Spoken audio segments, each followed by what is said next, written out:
Bom dia, bom dia. Hoje é dia 12 de agosto de 2026. Estamos no 8º mês do ano de 2026 e já estamos no 12º dia. Olha que bênção, né? Hoje é a leitura que nós vamos fazer aqui do dia 165, 165 dias fazendo a leitura da Bíblia, capa a capa. E você é o meu convidado. E nós vamos já iniciar fazendo a nossa oração. Senhor, agradeço já pela minha vida, agradeço pelas vidas que entrarão, que assistirão depois dessa live. Obrigado já por a gente estar firme aqui nessa jornada da leitura da Bíblia, capa a capa, 165 dias, Senhor. Muito obrigado, obrigado mesmo, Senhor. Que o Senhor possa estar abençoando a todos. Nos dê entendimento na leitura agora da Tua Palavra. Eu oro assim, em nome do Teu Filho amado Jesus Cristo. Amém. Amém.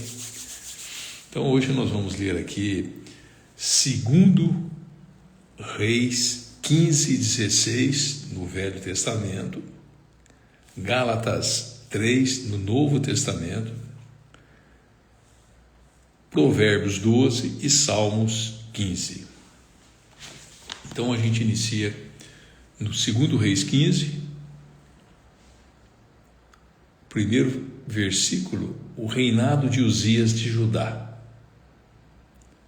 No ano 27 do reinado de Jeroboão II de Israel, Uzias, filho de Amazias, se tornou rei de Judá com a idade de 16 anos. Ele governou 52 anos em Jerusalém. A sua mãe se chamava Jecolias e era da cidade de Jerusalém. Seguindo o exemplo do seu pai, Uzias fez aquilo que agrada a Deus, o Senhor. Mas os lugares pagãos de adoração não foram destruídos e o povo continuou a oferecer sacrifícios e a queimar incenso naqueles lugares. O Senhor Deus feriu o rei Uzias e ele ficou sofrendo de uma doença contagiosa da pele até o fim da sua vida.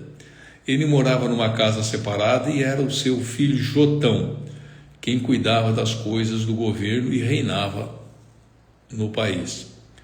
Todas as outras coisas que Uzias fez estão escritas na história dos reis de Judá. Uzias morreu, foi sepultado nos túmulos dos reis, na cidade de Davi, e o seu filho Jotão ficou no lugar dele como rei. 2 Reis 15, versículo 8, o reinado de Zacarias de Israel. No ano 38 do reinado de Uzias de Judá, Zacarias, filho de Jeroboão II, se tornou rei de Israel e governou 6 meses em Samaria. Como aqueles que haviam sido rei antes dele, Zacarias fez coisas erradas e que não agradam a Deus, o Senhor. 2 Reis, capítulo 15, versículo 9. Ele não abandonou aqueles mesmos pecados que o rei Jeroboão, filho de Nebate, havia feito o povo de Israel cometer no passado. Salum, filho de Jabes, fez uma revolta contra o rei Zacarias, matou-o na cidade de Ibleão e ficou no lugar dele como rei. Todas as outras coisas que Zacarias fez estão escritas na história dos reis de Israel. E assim foi cumprida a promessa que o Senhor havia feito ao rei Jeú. Os seus descendentes serão reis de Israel até a 4ª geração. 2 Reis 15, versículo 13. O reinado de Salum de Israel. No ano 39 do reinado de Uzias de Judá, Salum, filho de Jabes, se tornou rei de Israel e governou 1 mês em Samaria. Menahem, filho de Gade, foi à cidade de Tirza, até Samaria, matou Salum e ficou no lugar dele como rei. Todas as outras coisas que Salum fez e também a história da sua revolta, tudo está escrito aqui na história dos reis de Israel. Menahem destruiu a cidade de Tapua, matou os seus moradores e arrasou a região vizinha até Tirza. Ele fez isso porque a cidade não se entregou a ele. Menahem mandou rasgar a barriga de todas as mulheres grávidas. O reinado de Menahem de Israel. No ano 39 do reinado de Uzias de Judá, Menahem, filho de Gade, se tornou rei de Israel e governou 10 anos em Samaria. Ele fez coisas erradas e que não agradam a Deus, o Senhor. Nunca abandonou aqueles mesmos pecados que Jeroboão, filho de Nebate, havia feito o povo de Israel cometer no passado. Tiglat-Pileser, rei da Síria, invadiu a terra de Israel e Menahem lhe entregou 34 toneladas de prata para que ele ajudasse a se firmar no poder.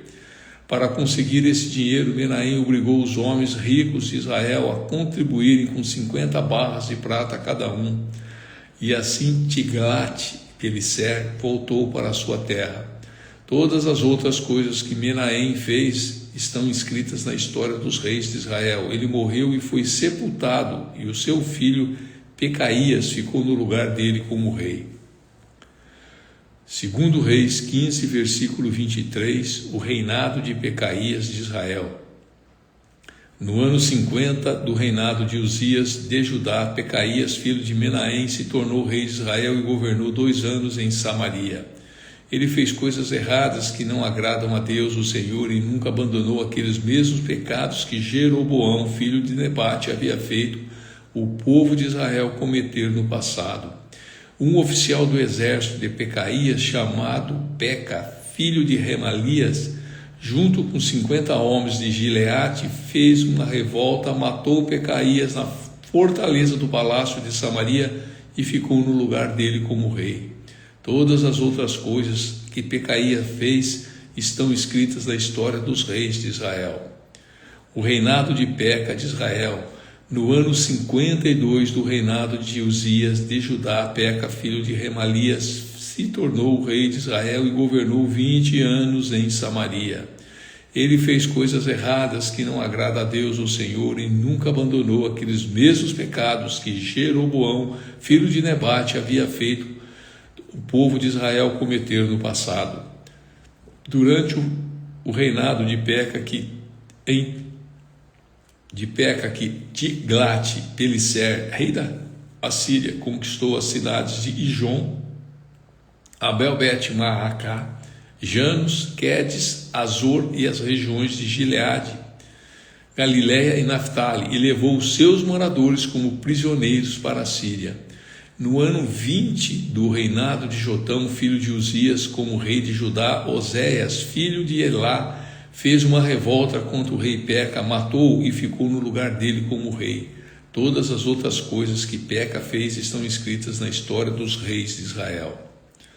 Nós estamos lendo aqui 2 Reis 15, versículo 32, o reinado de Jotão de Judá. No 2º ano do reinado de Peca, filho de Remalias, como rei de Israel, Jotão, filho de Uzias, se tornou rei de Judá. Com a idade de 25 anos, ele governou 16 anos em Jerusalém. A sua mãe se chamava Jerusa e era filha de Sadoc. Seguindo o exemplo de Uzias, seu pai, Jotão fez aquilo que agrada a Deus, o Senhor, mas os lugares pagãos de adoração não foram destruídos, e o povo continuou a oferecer sacrifícios e a queimar incenso naqueles lugares. Foi Jotão quem construiu o portão norte do templo. Todas as outras coisas que Jotão fez estão escritas na história dos reis de Judá. Foi durante o reinado dele que pela primeira vez o Senhor mandou Rezim, rei da Síria, e Peca, rei de Israel, atacar Judá. Jotão morreu e foi sepultado nos túmulos dos reis da cidade de Davi. O seu filho Acás ficou no lugar dele como rei. 2 Reis 16, capítulo 16, o reinado de Acás de Judá, versículo 1. No ano 17 do reinado de Peca, filho de Remalias, em Israel, Acás, filho de Jotão, se tornou rei de Judá. Acás começou a reinar quando tinha 20 anos de idade. Ele governou 16 anos em Jerusalém. Acaz não seguiu o bom exemplo do seu antepassado, o rei Davi. Pelo contrário, fez o que não agrada o Senhor seu Deus e seguiu o exemplo dos reis de Israel. Ele chegou até a oferecer o próprio filho, queimando-o como oferta aos ídolos, seguindo o nojento costume dos povos que o Senhor havia expulsado da terra prometida, conforme os israelitas avançavam. Acaz ofereceu sacrifícios e queimou incenso nos lugares pagãos de adoração, nos morros e debaixo de todas as árvores que dão sombra. Rezim, rei da Síria, e o rei Peca de Israel atacaram e cercaram a cidade de Jerusalém, porém não puderam derrotar Acaz. Nessa mesma época, o rei de Edom reconquistou a cidade de Elate e expulsou os judeus que moravam lá. Os edomitas foram para Elate e ainda moram lá. Acaz mandou alguns mensageiros de Tiglat-Pileser, rei da Síria, para entregar a ele esta mensagem: eu sou o seu criado, o seu filho, venha me salvar dos reis da Síria e de Israel que estão me atacando. Acaz pegou a prata e o ouro do templo e o tesouro do palácio e mandou de presente ao rei da Síria. Em resposta ao pedido de Acaz, o rei da Síria marchou com o seu exército para a cidade de Damasco, conquistou-a, matou o rei Rezim e levou o povo para Quir como prisioneiro. O rei Acaz foi a Damasco para se encontrar com o rei Tiglat-Pileser e viu o altar que havia ali.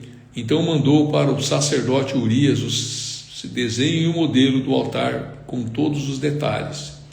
E Urias construiu um altar seguindo todas as instruções que o rei Acaz havia mandado de Damasco, e terminou o trabalho antes que Acaz voltasse. Ao chegar de Damasco, Acaz viu que o altar estava pronto e então queimou sobre ele sacrifícios. Ele queimou sacrifícios de animais, ofertas de cereais, e derramou em cima dele uma oferta de vinho e sangue de uma oferta de paz. O altar de bronze que era dedicado ao Senhor Deus ficava entre o novo altar e o templo, e por isso Acaz mudou para o lado norte do seu novo altar.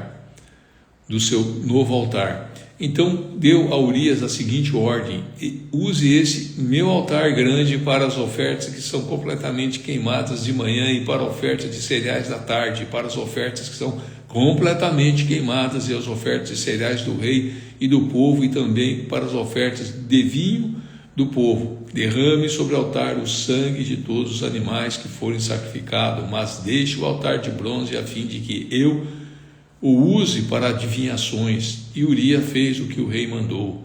O rei Acaz desmontou as carretas de bronze que eram usadas no templo e tirou as bacias que estavam em cima delas. Tirou também o tanque de bronze de cima das costas dos 12 touros e colocou sobre uma base de pedra. E para agradar o rei da Síria, Acaz também tirou do templo a plataforma onde ficava o trono real e fechou a entrada particular por onde os reis entravam no templo. Todas as outras coisas que o rei Acaz fez estão escritas na história do rei de Judá. Acaz morreu e foi sepultado nos túmulos dos reis, cidade de Davi, e o seu filho Ezequias ficou no lugar dele como rei. Amém, né? Então aqui nós lemos 2 Reis 15 e 16, e nós vamos agora para a leitura do livro de Gálatas, e será o capítulo 3. Gálatas, capítulo 3, versículo 1. Lei ou fé? Ó Gálatas sem juízo, quem foi que enfeitiçou vocês? Na minha pregação a vocês eu fiz uma descrição perfeita da morte de Jesus Cristo na cruz. Por assim dizer, vocês viram Jesus na cruz. Respondam somente isso: vocês receberam o Espírito de Deus por terem feito o que a lei manda, ou por terem ouvido a mensagem do Evangelho e terem crido nela? Como é que vocês podem ter tão pouco juízo? Vocês começaram a sua vida cristã pelo poder do Espírito de Deus e agora querem ir até o fim pelas suas próprias forças? Será que as coisas pelas quais vocês passaram não serviram para nada? Não é possível. Será que Quando Deus dá o seu Espírito e faz milagres entre vocês, é porque vocês fazem o que a lei manda? Não será que é porque vocês ouvem a mensagem e creem nela? Lembrem do que as Escrituras Sagradas dizem a respeito de Abraão. Ele creu em Deus e por isso Deus o aceitou. Portanto, vocês devem saber que os verdadeiros descendentes de Abraão são os que têm fé. Antes que isso acontecesse, as Escrituras viram que Deus ia aceitar os não-judeus por meio da fé. Por isso, antes de chegar o tempo, elas anunciaram a boa notícia de Abraão, dizendo: por meio de vocês, Deus abençoará todos os povos. Abraão creu, foi abençoado, portanto, os que creem são abençoados como ele foi. Os que confiam na sua obediência à lei estão debaixo da maldição de Deus, pois as Escrituras Sagradas dizem: quem não obedece sempre a tudo que está escrito no livro da lei está debaixo da maldição de Deus. É claro que ninguém é aceito por Deus por meio da lei, pois as Escrituras dizem: viverá aquele que, por meio da fé, é aceito por Deus. Mas a lei não tem nada a ver com a fé. Pelo contrário, como dizem as Escrituras, viverá aquele que fizer o que a lei manda. Porém, Cristo, tornando-se maldição por nós, nos livrou da maldição imposta pela lei. Como dizem as Escrituras: maldito todo aquele que for pendurado numa cruz. Cristo fez isso para que a bênção que Deus prometeu a Abraão seja dada por meio de Cristo Jesus aos não-judeus e para que todos nós recebamos por meio da fé o Espírito que Deus prometeu. Nós estamos lendo aqui Gálatas capítulo 3, versículo 15. A lei e a promessa. Meus irmãos, vou usar um exemplo da vida diária. Quando duas pessoas combinam alguma coisa e assinam um contrato, ninguém pode quebrá-lo ou acrescentar qualquer coisa a ele, pois Deus fez as suas promessas a Abraão e ao seu descendente. Quando as Escrituras dizem que Deus fez as suas promessas a Abraão e à sua descendência, elas não querem dizer que se trata de muitas pessoas, mas de uma só, isto é, Cristo. O que eu quero dizer é o seguinte: Deus fez uma aliança com Abraão e prometeu cumpri-la. A lei que foi dada 430 anos depois não pode quebrar aquela aliança nem anular a promessa de Deus, porque se aquilo que Deus dá depende da lei, então o que ele dá já não depende da sua promessa. Mas o que Deus deu a Abraão, ele deu porque havia prometido. Então, por que é que foi dada a lei? Ela foi dada para mostrar as coisas que são contra a vontade de Deus. A lei devia durar até que viessem os descendentes de Abraão, pois a promessa foi feita a esse descendente. A lei foi entregue por anjos e um homem serviu de intermediário. Porém, não é preciso haver intermediário para quando se está falando de uma só pessoa e Deus é um só. Gálatas 3, versículo 21, objetivo da lei. Será que isso quer dizer que a lei é contra as promessas de Deus? É claro que não, porque se tivesse sido dada uma lei que pudesse dar vidas às pessoas, então elas seriam aceitas por Deus por obedecerem à lei, obedecerem a ela. Porém, as Escrituras Sagradas afirmam que o mundo inteiro está dominado pelo pecado, e isso para que as pessoas que creem e recebam o que Deus promete aos que têm fé em Jesus Cristo. Mas antes que chegasse o tempo da fé, nós éramos prisioneiros da lei até que fosse revelada a fé que devia vir. Assim a lei ficou tomando conta de nós até que Cristo viesse para podermos ser aceito por Deus por meio da fé. Agora que chegou o tempo da fé, não precisamos mais da lei para tomar conta de nós, pois por meio da fé em Cristo Jesus todos vocês são filhos de Deus, porque vocês foram batizados para ficarem unidos com Cristo e assim se revestiram com as qualidades do próprio Cristo. Desse modo, não existe diferença entre judeus e não-judeus, entre escravos e pessoas livres, entre homens e mulheres. Todos vocês são um só, por estarem unidos com Cristo Jesus. E já que vocês pertencem a Cristo, então são descendentes de Abraão e receberão aquilo que Deus prometeu. Amém? Finalizamos aqui o livro de Gálatas 3 e nós vamos então para o nosso devocional, Salmos, capítulo 15. Salmos 15, o hóspede de Deus. Salmo de Davi. Ó Senhor Deus, quem tem direito de morar no seu templo? Quem pode viver no teu monte santo? No teu monte santo? Só tem esse direito aquele que vive uma vida correta, que faz o que é certo e que é sincero e verdadeiro no que diz. Ele não fala mal dos outros, não prejudica os seus amigos e não espalha boatos a respeito dos seus vizinhos. Ele deseja aqueles que o Senhor rejeita, mas trata com respeito os que o temem. Ele cumpre o que promete, mesmo com prejuízo próprio. Empresta sem cobrar juros e não aceita suborno para ser testemunha contra as pessoas inocentes. Aquele que age assim estará sempre seguro. Aquele que age assim estará sempre seguro. Fizemos a leitura de Salmos 15 e Deus aqui falou através do Salmo de Davi, o hóspede de Deus, né? Nós vamos então para Provérbios de número 12. Hoje é dia 12. Esse Provérbios tem 28 versículos e nós já entramos a partir de ontem na segunda coletânea aí do livro de Provérbios, né? Os drivers, os ditos e os ditados do sábio, né? É uma maravilha isso aqui. Provérbios 12, versículo 1. Aquele que quer aprender gosta que lhe digam quando está errado. Só o tolo não gosta de ser corrigido. O Senhor Deus abençoa os bons, mas condena os que planejam o mal. Quem pratica a maldade não tem segurança, mas quem é honesto não será abalado. A boa esposa é o orgulho do marido, mas a esposa que traz vergonha ao marido é como câncer nos ossos dele.